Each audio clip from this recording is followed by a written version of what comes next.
जय हिंद मित्रांनो, मी वनरक्षक एस सहाने आपल्या सर्वांचं आपलंच हक्काचं व्यासपीठ वर्दी वॉरियर ऑफिशियलवर सहर्ष स्वागत करीत आहे. मागील व्हिडिओमध्ये आपण बघितलं वनरक्षक भरतीची ॲड ही लवकरच येणार आहे. ॲड तर येईलच, पण अभ्यास कसा करायचा, कुठून सुरू करायचं, पुस्तक कोणतं वापरायचं यामध्ये फुल कन्फ्युजन आहे. मग जी आर येपर्यंत थांबणार का? थांबलाच तर संपलाच भावा, एवढं लक्षात असू दे. कारण जी आर आल्यावर 3 लाख फॉर्म पडणार हे नक्की. तर आज मी सांगतो 3 महिन्याचा खतरनाक स्टडी प्लॅन, ज्यामध्ये तू खाता येईल तेवढं खाऊन टाक, म्हणजे नंतर रिव्हिजन द्यायला मोकळा. तो पण माझ्या अनुभवातून. तर चला सुरू करूया. तर आधी अभ्यासाबद्दल बोलू आणि ग्राउंडबद्दल शेवटच बोलू. तर पेपरचा फॉर्म्युला काय आहे? मेन गोष्ट 120 मार्कांचा पेपर आहे. त्यात 4 विषय.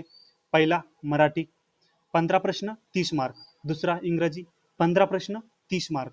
तिसरा सामान्य ज्ञान म्हणजेच आपण त्याला जीएस किंवा जी के म्हणतो, 15 प्रश्न 30 मार्क. चौथा बुद्धिमत्ता चाचणी म्हणजेच रिझनिंग, 15 प्रश्न 30 मार्क. हे झाले एकूण 60 प्रश्न म्हणजेच 120 मार्क. आणि 80 मार्कांचे ग्राउंड, असे एकूण 200 पैकी फायनल मेरिट लागणार.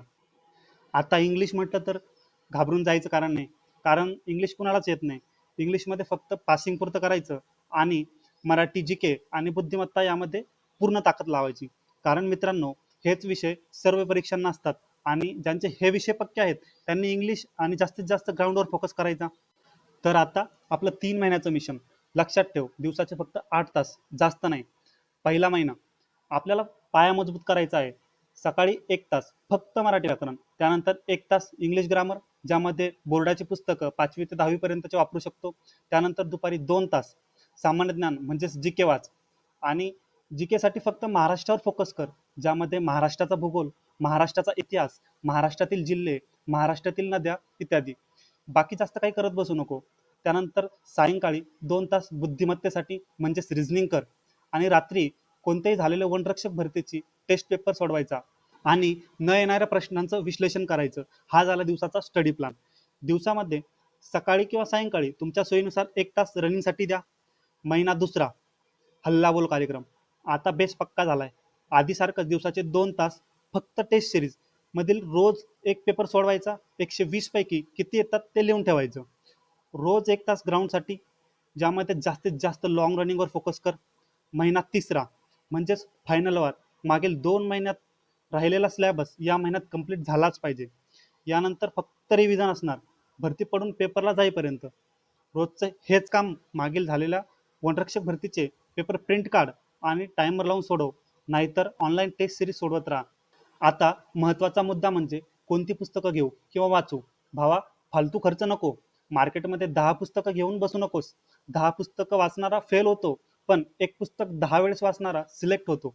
मग आपली स्ट्रॅटर्जी एकच: कमीत कमी पुस्तकं आणि जास्तीत जास्त रिव्हिजन. आता राहिलं ग्राउंडचं सिक्रेट. इथे सगळेच पडतात भावांनो. 80% पोरं पेपर पास होतात, पण ग्राउंडला फेल होतात. का? कारण ऐनवेळी प्रॅक्टिस करतात. आपल्याला अत्यंत महत्त्वाचं असणारं सातत्य ठेवायचं. हळू पण लॉंग रनिंग करत राहा. बघा मित्रांनो, वर्दी फुकट मिळत नाही, घाम गाळावा लागतो. बाकीच्या पेक्षा काहीतरी वेगळं करावं लागतं.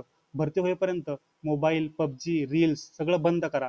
आपलं टार्गेट म्हणजे वर्दी, फक्त तीच डोळ्यासमोर ठेवा. आजपासून सुरुवात करा. जी आरची वाट बघत बसू नका. जी आर आला की तुमची तयारी 90% पूर्ण झालेली पाहिजे. मग बघा तुम्हाला कोण थांबवणार. फक्त तू थांबू नको भावा. मग वर्दी आणि गुलाल आपलाच आहे. आणखी काही प्रश्न असतील तर कमेंट बॉक्समध्ये नक्की सांग. तर या व्हिडिओमध्ये एवढंच. पुन्हा भेटू पुढील व्हिडिओमध्ये. तोपर्यंत जय हिंद.